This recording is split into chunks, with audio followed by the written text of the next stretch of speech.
Bismillahirrahmanirrahim. Assalamualaikum warahmatullahi wabarakatuh. Alhamdulillahi hamdan katsiran tayyiban mubarakan fih kama yuhibbu rabbuna wa yardah. Wa asyhadu an la ilaha illallah wahdahu la syarika lah. Wa asyhadu anna Muhammadan abduhu wa rasuluhu sallallahu alaihi wa ala alihi wa sahbihi wa sallam. Qala Allah tabaraka wa ta'ala, ya ayyuhalladzina amanu taqullaha haqqa tuqatih wa la tamutunna illa wa antum muslimun. Wa qala, ya ayyuhan nasu taqu rabbakum alladzi khalaqakum min nafsin wahidah wa khalaqa minha zawjaha wa batha minhuma rijalan katsiran wa nisaa'a wattaqullaha alladzi tasaaluna bihi wal arham innallaha kana 'alaikum raqiba. Wa qala, ya ayyuhalladzina amanu taqullaha wa qulu qawlan sadida yuslih lakum a'malakum wa yaghfir lakum dhunubakum wa man yuti'illaha wa rasulahu faqad faza fawzan 'azima amma ba'du. Fa inna asdaqal hadithi kitabullah wa khairul huda hudan nabiy sallallahu alaihi wasallam wa syarrul umuri muhdatsatuha wa kullu muhdatsatin bid'ah wa kullu bid'atin dhalalah wa kullu dhalalatin finnar. Kaum muslimin pemirsa rahimani wa rahimakumullah. Alhamdulillah, marilah kita senantiasa memuji Allah Subhanahu wa taala yang selalu melimpahkan nikmat dan karunia-Nya kepada kita semua. Alhamdulillah, siang hari ini kita kembali melanjutkan pelajaran kita. Salawat beriring salam, Allahumma salli ala Muhammad wa ala ali Muhammad. Kita mohonkan semoga Allah sampaikan untuk junjungan kita Nabi Muhammad sallallahu alaihi wasallam, untuk keluarganya dan para sahabatnya, serta umatnya yang mengikuti sunnah beliau dengan baik sampai akhir zaman. Mudah-mudahan kelak di hari akhir kita termasuk dari umat beliau yang mendapatkan syafaatnya dengan izin Allah Subhanahu wa taala. Amin ya rabbal alamin. Kaum muslimin rahimakumullah. Pada kesempatan hari ini kita akan lanjutkan pada bab yang baru, yaitu adab tentang al-ijarah, mempekerjakan orang lain. Kaum muslimin, manusia, kita semua, apapun profesi kita, apapun pangkat kita, apapun jabatan kita, tentunya tidak terlepas dari kebutuhan kita kepada orang lain.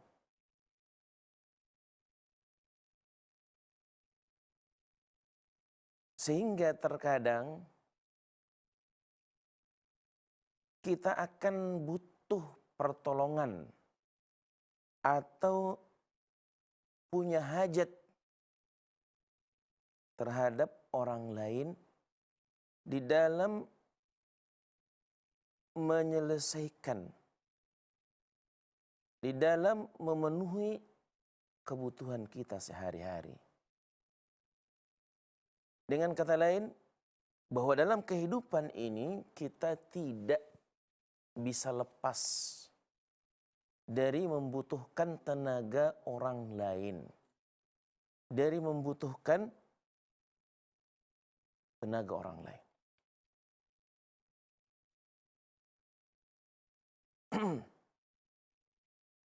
Sehingga Islam, agama yang sempurna, yang mengatur seluruh aspek kehidupan manusia, saat mereka dalam kondisi seperti ini, tentunya saat manusia membutuhkan orang lain, tentunya mereka akan menyewa, mempekerjakan orang lain untuk membantu mereka dalam menyelesaikan tugas mereka dalam memenuhi kebutuhan mereka. Inilah manusia. Islam sekali lagi agama yang sempurna, tidak luput mengatur adab. Bagaimana Islam menjelaskan, membuat aturan-aturan ketika seorang membutuhkan orang lain. Nggak ada adabnya, nggak sembarangan, nggak semaunya saja. Maka kata Syekh, pada kondisi itu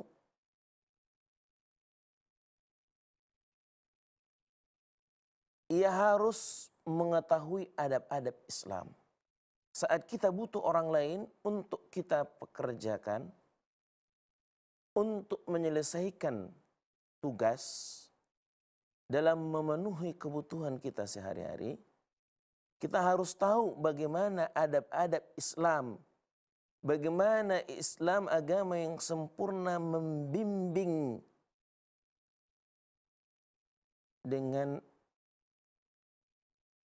urusan mempekerjakan orang lain. Maka kata Syekh di sini, kami akan menyebutkannya menurut apa yang kami ketahui dengan pertolongan Allah Subhanahu wa taala. Bagaimana aturan Islam dalam mempekerjakan orang, di bab ini akan kita jelaskan agar apa yang kita lakukan ini mendapatkan ridha Allah Subhanahu wa taala. Ketika kita mempekerjakan orang, agar di dalam hal mempekerjakan itu justru kita mendapatkan keridhaan dan kecintaan Allah Subhanahu wa taala. Maka Syekh di sini Abdul Aziz menyebutkan adab-adab tentang mempekerjakan orang lain. Yang pertama kata beliau, adab yang harus diperhatikan seorang muslim, seorang mukmin untuk mempekerjakan orang lain, yaitu hanya mempekerjakan sesama muslim.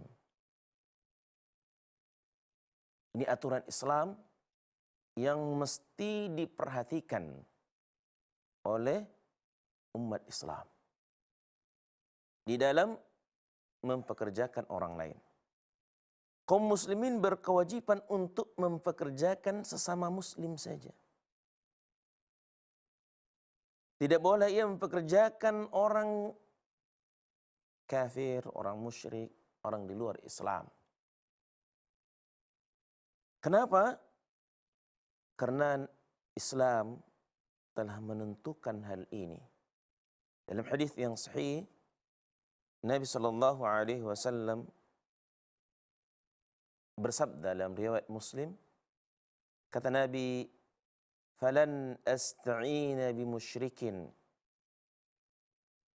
Aku tidak akan meminta bantuan kepada orang musyrik.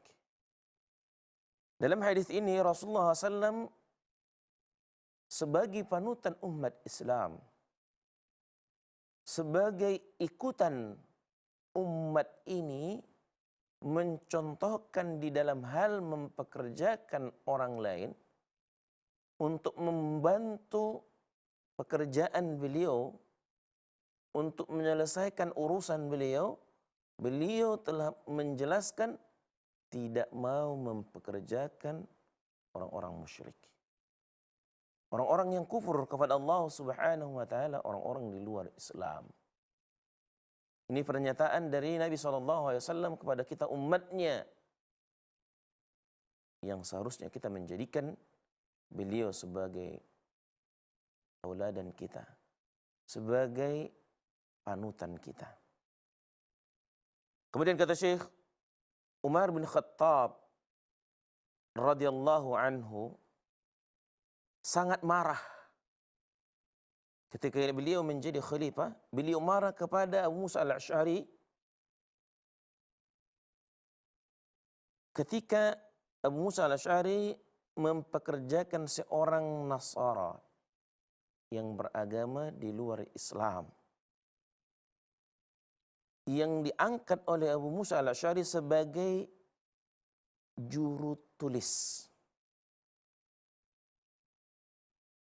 Kita ulang, Umar bin Khattab saat beliau menjadi khalifah, tentunya beliau banyak membantu dari sahabat-sahabat lain dalam mengemban tugas negara, tugas kekhalifahan beliau. Di antaranya yang diperintahkan, yang ditugaskan sebagai pembantu beliau adalah Abu Musa al-Asy'ari. Maka ketika itu Abu Musa al-Asy'ari mengangkat seorang yang beragama Nasara sebagai juru tulisnya, sebagai sekretaris beliau. Sekretarisnya Abu Musa al-Asy'ari. Mengetahui hal ini, Umar bin Khattab sangat marah. Artinya tidak mengizinkan, tidak membolehkan mengangkat orang-orang di luar Islam sebagai pekerja bagi seorang muslim. Tentunya terkecuali suatu perkara, suatu urusan yang kita tidak dapati dari sesama muslim. Dan itu urusan-urusan yang berkaitan misalkan dengan dunia tentunya, perkara dunianya. Adapun perkara agama nggak mungkin kita akan mengangkat orang di luar Islam untuk mengurusi perkara agama. Ini perkara dunia yang akan kita pekerjakan. Apabila hal-hal tertentu, posisi-posisi tertentu yang mungkin kita kesulitan mendapatkan orang-orang muslim yang akan ditempatkan di posisi tersebut, maka Islam memberikan pengecualian dalam hal itu.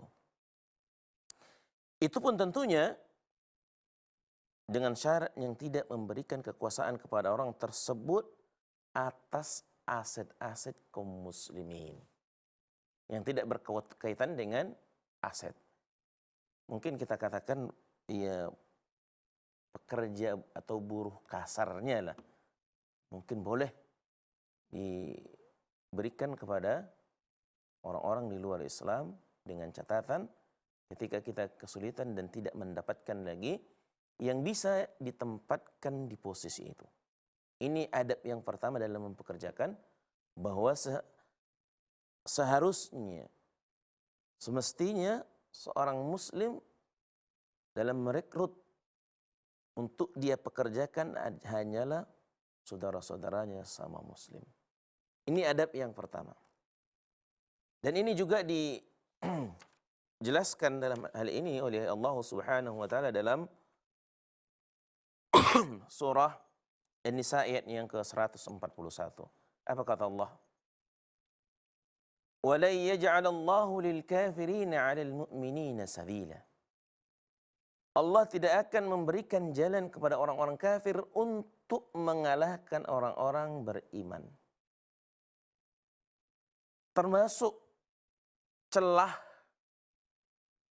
ya, bagi orang-orang kafir untuk mengalahkan orang-orang Islam, orang-orang beriman saat mereka dipekerjakan di posisi-posisi tertentu yang berhubungan itu dengan aset Islam, kaum muslimin.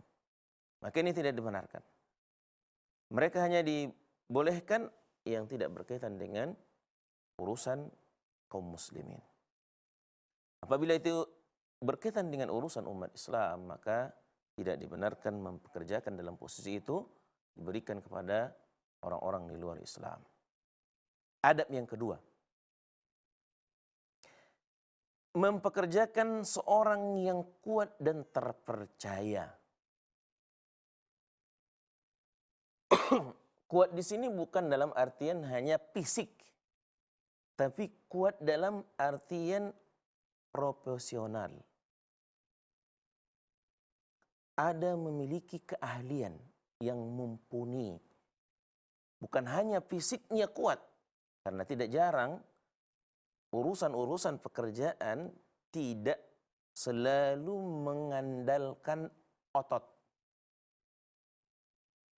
Tidak selalu mengandalkan fisik. Maka kuat yang dibutuhkan bukan hanya fisik, tapi juga diandalkan kemampuannya. Selain orang itu ahli, fisiknya sehat, kuat, dan juga orang yang akan dipekerjakan itu adalah orang yang terpercaya, orang yang jujur. Ikhwani wa akhwati kaum muslimin rahimakumullah. Kata Syekh, hendaknya seorang muslim mempekerjakan untuk hajatnya seorang yang ada pada dirinya sifat amanah. Bagus agamanya, kuat fisiknya, kuat akalnya, dan layak diposisikan di tempat itu. Ini harus diperhatikan ketika seorang muslim merekrut karyawan, orang yang akan dipekerjakan, yang pertama harus kuat fisiknya dan juga kuat akalnya, cerdas, pintar, ahli di bidangnya.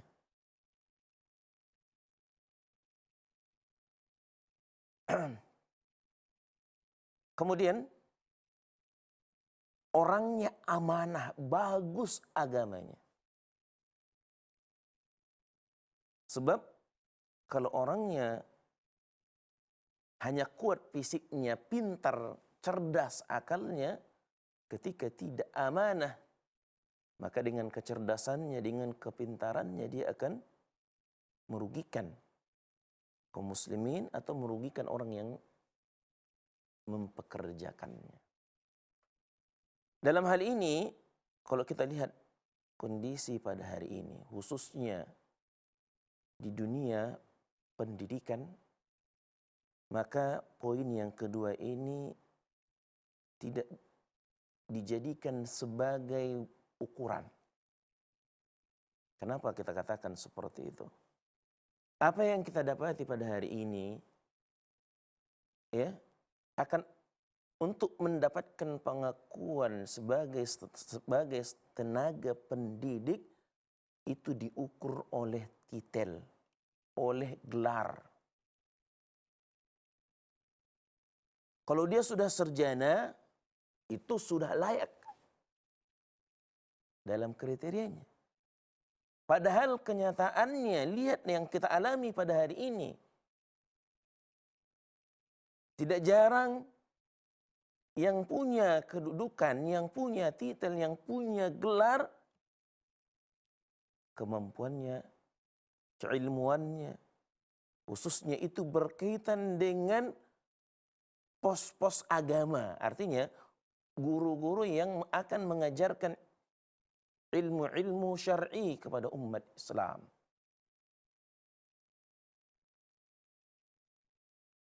Tidak bisa kita pungkiri pada hari ini kaum muslimin. Banyak sarjana-sarjana, lulusan-lulusan perguruan tinggi Islam baca Al-Qur'annya saja belum lurus. Fatihahnya saja belum benar. Jangankan ilmu-ilmu lain. Kalau yang ngajar urusan-urusan duniawi ya, itu bahkan lebih selektif kita lihat. Orang merekrut guru di sekolahan. Bukan hanya harus sekedar sarjana, tapi lihat memang keahliannya apa. Sangat berbeda dengan yang ditempatkan di posisi-posisi yang mengajarkan agama. Maka kita lihat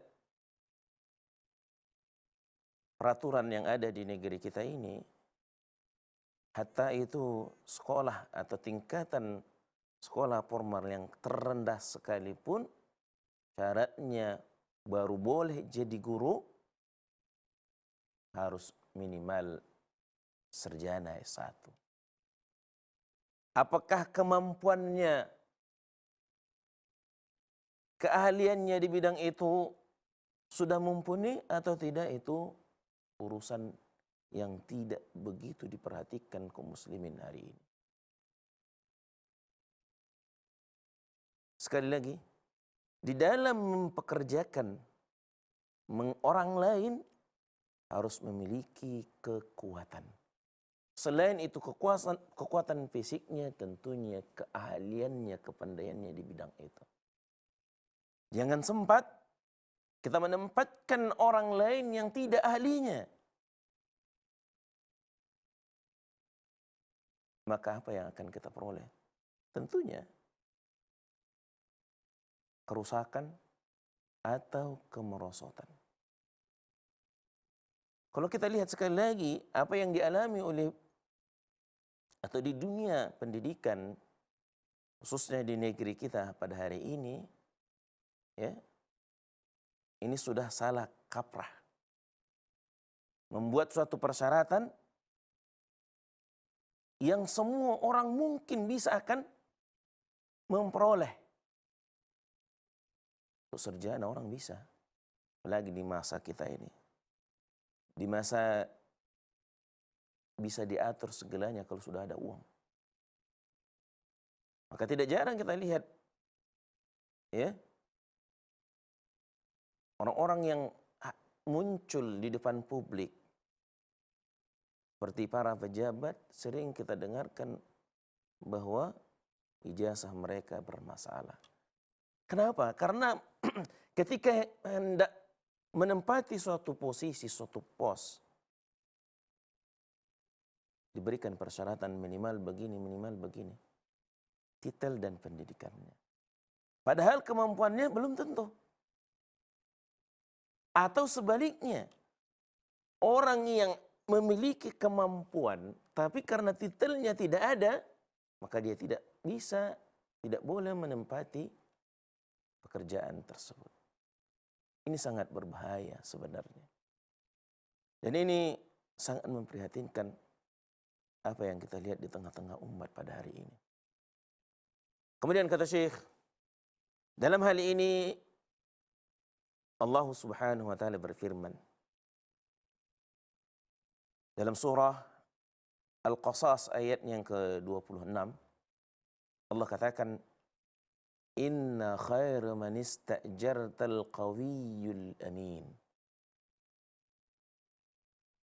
Sesungguhnya orang yang paling baik yang engkau ambil sebagai pekerja, yang akan diangkat, dijadikan sebagai pekerja, ialah orang yang kuat, al-qawi, al-amin, dan dapat dipercaya.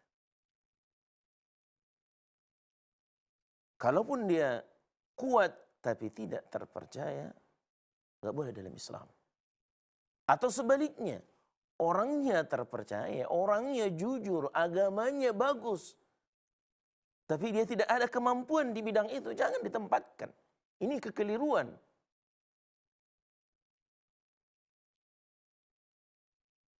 yang ditempatkan di suatu pekerjaan itu adalah orang yang memiliki kemampuan, keahlian di bidangnya masing-masing. Sebab orang yang memiliki sifat seperti ini, memiliki kemampuan, kekuatan al-qawi dan juga al-amin, memiliki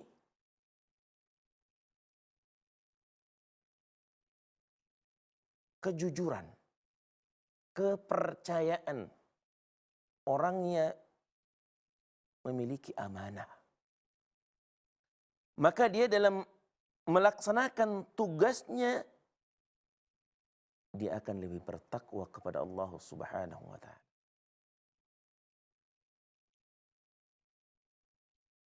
Maka kalau kita lihat pada hari ini, tidak jarang para pekerja mereka akan semangat atau kelihatan giat, bagus kerjanya ketika ada atasan yang mengawasi.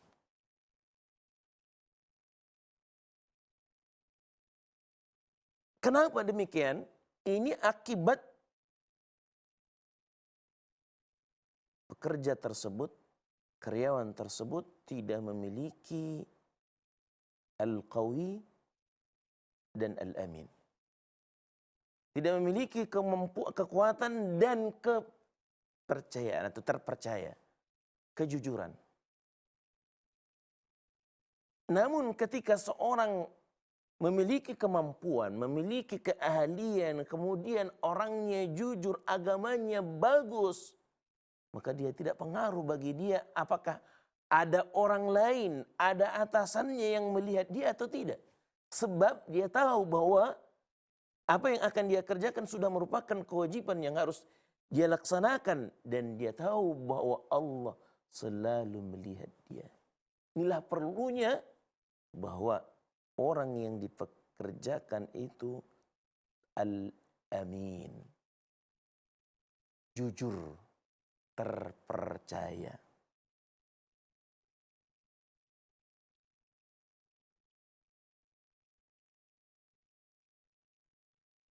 Adapun kalau hanya memiliki kekuatan saja, keahlian saja, tapi agamanya kurang, orang yang nggak jujur, justru tidak jarang kemampuan dia, keahlian dia, kecerdasan digunakan untuk hal-hal yang buruk, hal-hal yang negatif, hal-hal yang tidak baik. Artinya membuka pintu kepada orang tersebut untuk berlaku curang dalam mengerjakan tugasnya. Sehingga akan terjadi kekacauan, kerjaan yang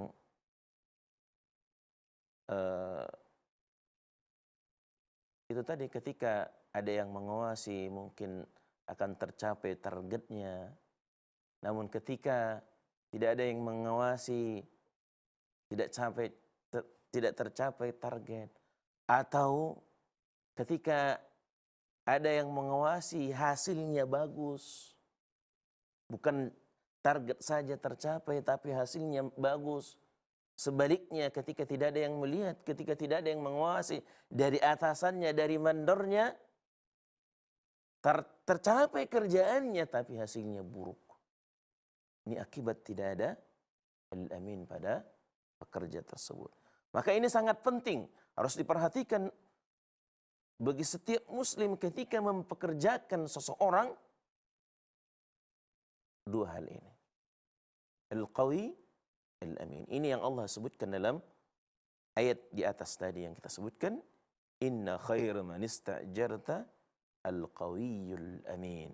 Sesungguhnya sebaik-baik orang atau orang yang paling baik yang engkau ambil, yang engkau angkat menjadi pekerjamu, karyawanmu adalah orang yang memiliki kemampuan, memiliki kekuatan, dan juga orang yang dapat dipercaya. Artinya ketika kita tidak ada pun, hati kita tenang, hati kita tidak ada was-was. Dia mengerjakan tugasnya dengan baik, sesuai yang diinginkan, dan juga tidak ada kecurangan di dalamnya. Disebutkan dalam sebuah riwayat bahwasanya Umar ibn al-Khattab radhiyallahu anhu berkata, apa kata Umar? Ya Allah, aku mengadukan kepadamu kelemahan orang-orang yang amanah dan pengkhianatan orang-orang yang kuat. Artinya Umar bin Khattab memohon kepada Allah Subhanahu wa taala agar orang-orang yang ada di sekitarnya yang membantu beliau mengemban tugas sebagai pemimpin umat Islam, sebagai pemimpin negara,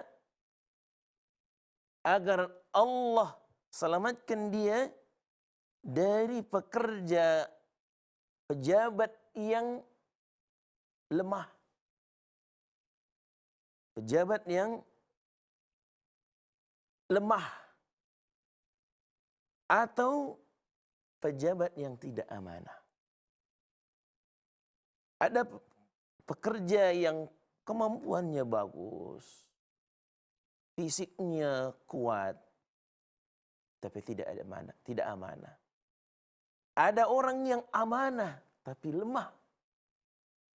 Maka Umar bin Khattab radhiyallahu anhu memohon kepada Allah Subhanahu wa taala agar selama beliau menjadi khalifah, Allah hindarkan dari orang dua ini. Orang yang amanah tapi lemah, orang yang kuat tapi tidak jujur. Ini adab yang kedua. Kemudian adab yang ketiga yang diturunkan oleh Syekh dari kitab ini, yaitu kemudahan dalam muamalah. Ketika kita merekrut, mengangkat orang, menjadikan orang lain untuk membantu kita dalam melaksanakan pekerjaan atau tugas yang kita tidak mampu menyelesaikan hanya dengan diri kita sendiri, maka kita harus ada kemudahan.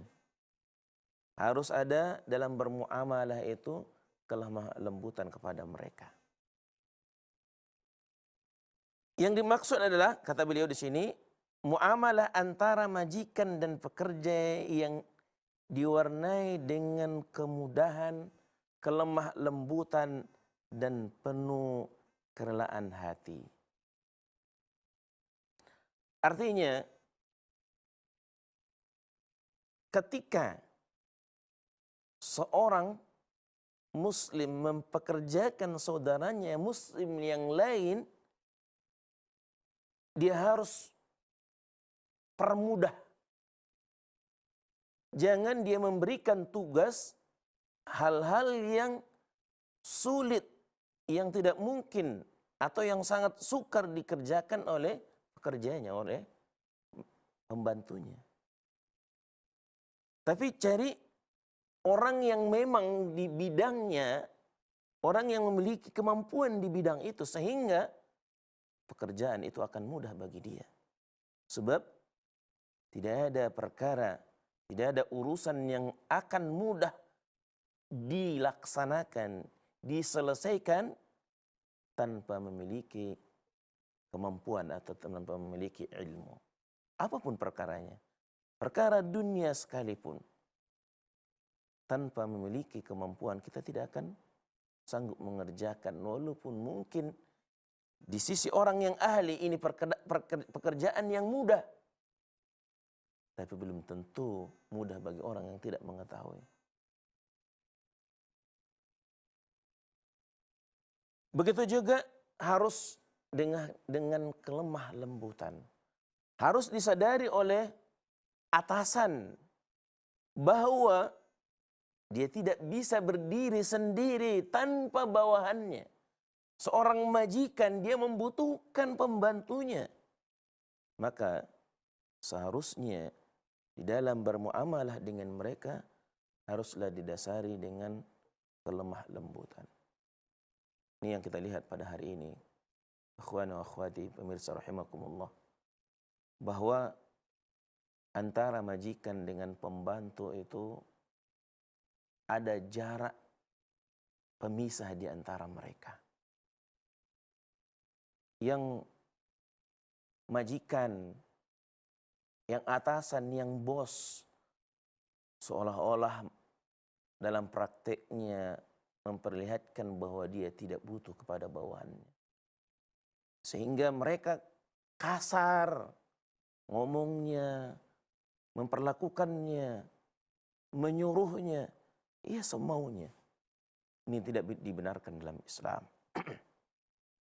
Maka dalam bermuamalah antara majikan dengan pekerjanya, antara atasan dengan bawahannya, harus terjalin di antara mereka kelemah lembutan. Kemudian bagi seorang mukmin, bagi seorang muslim, harus mengedepankan kerelaan hatinya terhadap bawahannya atau pekerjanya. Namanya kita manusia, bisa saja ada kekeliruan, ada kekurangan, ada kelemahan dari orang yang kita kerjakan. Tidak sesuai yang kita harapkan, sedikit-sedikit lagi, maka harus ada kerelaan di hati kita terhadap bawahan atau terhadap pekerja atau pembantu kita. Islam sangat menganjurkan, seperti yang sudah kita jelaskan, memberikan kemudahan, bermuamalah dengan kelemah lembutan, dan memberikan kerelaan kepada orang yang dipekerjakannya. Dalam sebuah hadis Rasulullah sallallahu alaihi wasallam bersabda, "Rahimallahu rajulan samhan idza ba'a wa idza ishtara wa idza qada wa idza iqtada." Allah merahmati orang yang mudah jika menjual, orang yang mudah jika membeli, dan juga orang yang mudah ketika menagih. Dalam hadis ini Rasulullah SAW menggambarkan apa yang harus dilakukan seseorang kepada orang lain yang sedang ia butuhkan. Harus didasari dengan kemudahan. Maka kata Nabi SAW, rahimallahu rajulan samhan. Allah merahmati orang yang mudah. Samhan. Mudah ketika dia menjual. Ada orang penjual yang pada hakikatnya tentunya dia sangat membutuhkan orang yang membeli. Tapi mungkin saja yang membelinya nawar barangnya terlalu rendah, marah, benci, nggak suka. Ini nggak boleh. Ketika tidak sesuai, misalkan kita menjual, orang menawarnya terlalu jatuh harganya, terlalu rendah, ya udah jawab aja. Oh, harganya belum bisa dilepas, belum dijual dengan harga seperti itu. Untuk apa marah? Bukankah penjual ketika dia berniaga membutuhkan para pembelinya? Bisa saja dengan kelemah lembutan dia, ketika ada orang menawar seperti itu, maka si pembeli tertarik dengan akhlak, dengan adab kemudahan yang diberikannya. Bang, segini aja bisanya, nggak bisa lagi. Kan enak. Nggak harus dengan marah, benci. Ini yang digambarkan oleh Rasulullah SAW. Begitu juga wa yashtara, ketika si pembeli juga. Perlu kita ketahui, kita juga membeli karena kita butuh. Butuh jasa dari penjual. Tidak semuanya kita bisa memenuhi kebutuhan kita dengan sendirinya. Apa jadinya? Di dunia ini kalau tidak ada penjual, dari mana kita dapat membeli? Maka hal yang sama juga harus diperhatikan. Ketika kita membutuhkan orang lain, ketika kita membutuhkan membeli barang orang lain, barang penjual, harus dengan mudah. Jangan persulit. Kalau dia bilang, bisanya seperti itu, ya udah. Kalau memang kita nggak mau, silahkan jangan ucapkan kata-kata, perkataan yang membuat mereka tidak suka. Tapi katakan kepada mereka ucapan-ucapan yang enak di telinga si penjual.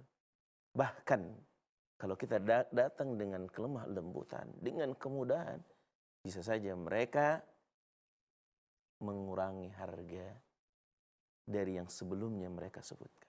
Bisa terjadi seperti itu. Wa idza iqtada, dan juga kata Nabi SAW, orang yang memberikan yang mudah ketika dia menagih. Ini di masa kita sekarang, Masya Allah. Apalagi kita lihat ada debt collector, tukang algojo penagih utang yang tidak menampakkan adanya kasih sayang. Menagih dengan paksa, dengan cara yang zalim.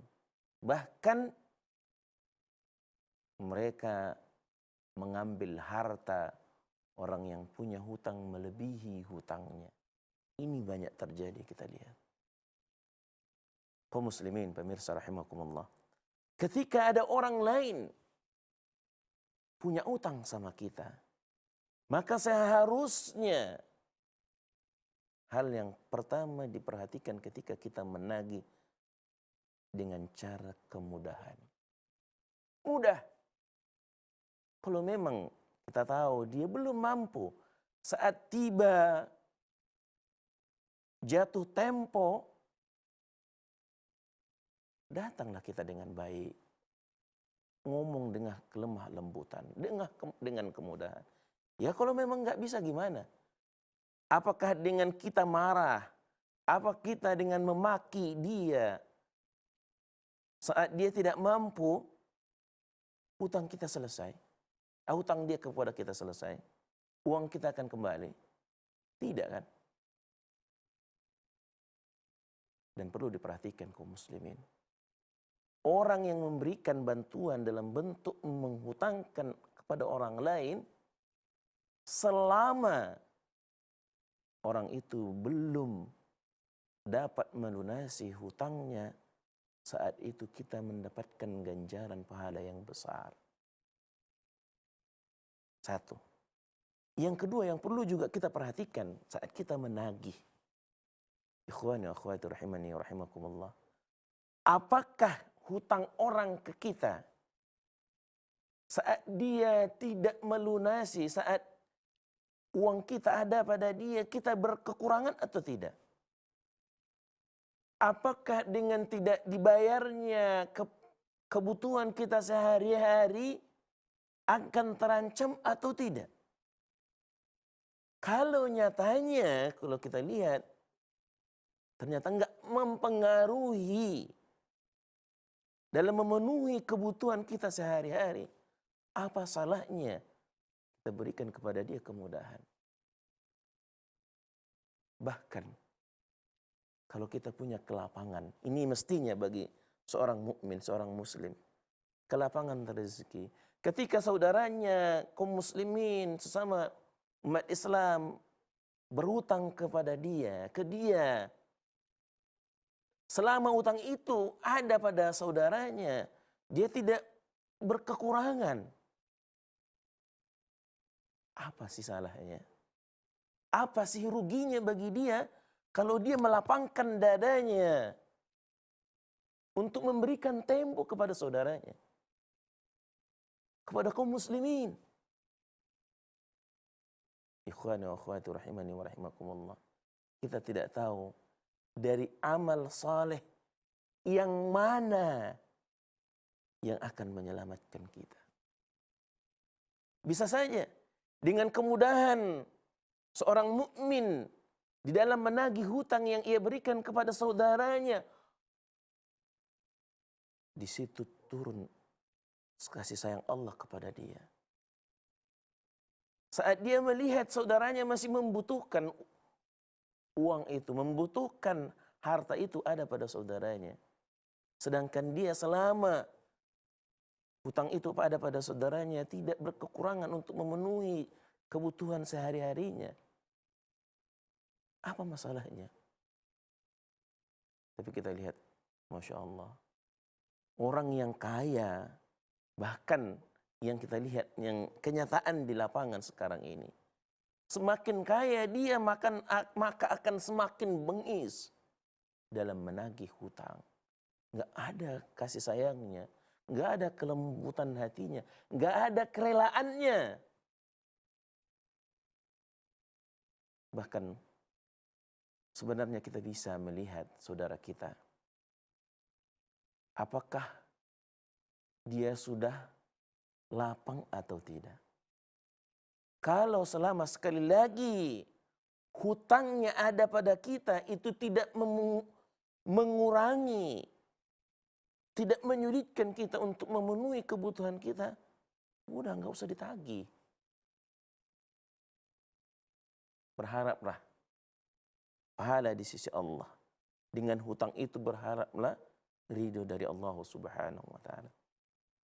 Kaum muslimin pemirsa rahimakumullah. Kesimpulannya apa yang kita sampaikan pada hari ini, bahwa manusia kita adalah makhluk sosial yang tidak bisa hidup tanpa bantuan orang lain.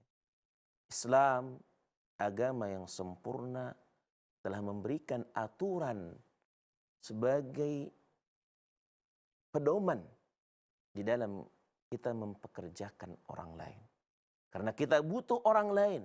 Tidak ada satupun di antara kita yang tidak membutuhkan orang lain. Sekuat apapun kita, sekaya apapun orang itu, setinggi apapun jabatannya, bahkan di negeri ini, jabatan yang tertinggi mungkin kita katakan seorang presiden, ternyata tidak bisa lepas dari kebutuhannya kepada orang lain. Tidak ada presiden yang tidak membutuhkan rakyat.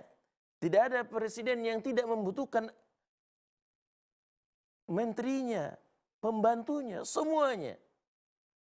Maka di dalam memenuhi kebutuhan kita ini, kita pasti akan membutuhkan orang yang kerja bersama kita. Dan dalam hal ini perlu kita memiliki adab, akhlak terhadap mereka. Dan Islam sekali lagi mengajarkan kita agar bermuamalah dengan bawahan kita, dengan orang lain, dengan cara-cara yang baik. Itu saja, dan sudah kita sampaikan 3 adab, dan insya Allah akan kita lanjutkan adab yang keempat pada pertemuan berikutnya dengan izin Allah Subhanahu wa taala. Mudah-mudahan apa yang kita sampaikan pada hari ini bisa kita amalkan, kita praktekkan dalam kehidupan kita sehari-hari. Kita tutup dengan doa kafaratul majlis. Subhanakallahumma bihamdika, asyhadu an la ilaha illa anta, astaghfiruka wa atubu ilaik. Wabillahi taufiq wal hidayah. Wassalamualaikum warahmatullahi wabarakatuh.